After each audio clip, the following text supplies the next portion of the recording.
Ada seseorang yang mengalami batuk sampai 3 minggu. Saking batuknya menyiksa, akhirnya pasiennya memutuskan untuk berobat ke dokter, tetapi dilakukan pemeriksaan foto ronsen dada dan pemeriksaan sputum, hasilnya nihil ya. Hasilnya foto toraknya ditemukan dalam batas normal, tidak ditemukan kelainan baik pada jantung maupun pada paru-parunya. Ada juga seseorang yang baru mengalami batuk 2 minggu, tetapi karena ada darah pada batuknya, pada hasil sputumnya, itu membuat pasiennya takut dan berobat, lalu dilakukan pemeriksaan baik foto ronsen maupun pemeriksaan lendir. Sebenarnya batuk itu adalah mekanisme tubuh untuk membuang partikel asing ya yang ingin masuk ke dalam paru-paru. Jadi batuk itu merupakan mekanisme di mana tubuh berusaha untuk membuang partikel asing itu agar tidak masuk ke dalam paru-paru yang lebih dalam.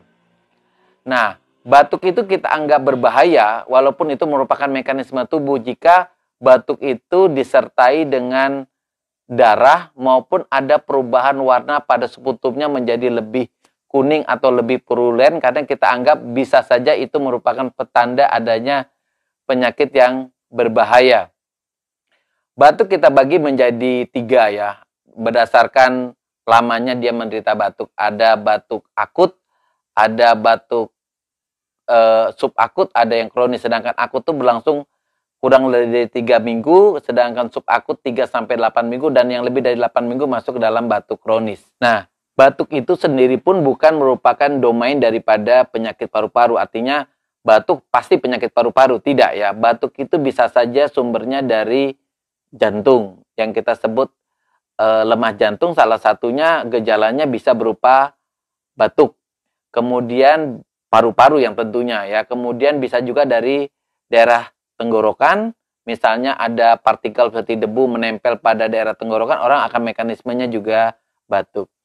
Asam lambung yang disebut dengan GERD yang refleks ke daerah tenggorokan sampai leher itu juga bisa menimbulkan keluhan berupa batuk.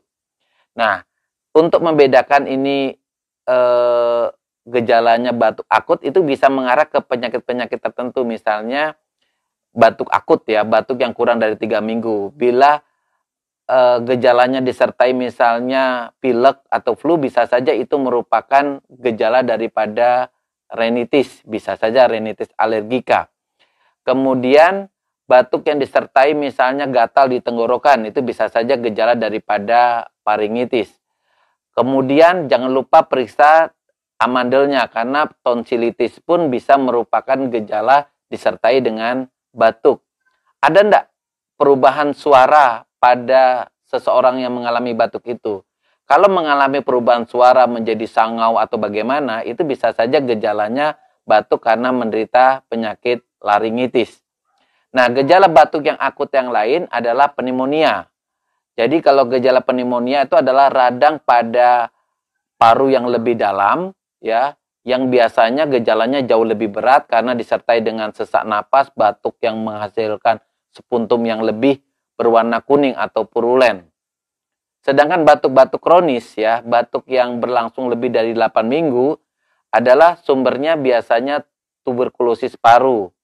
Kemudian PPOK atau penyakit paru obstruksi kronik biasanya disebabkan karena misalnya paparan rokok atau paparan debu yang berlangsung sekian lama.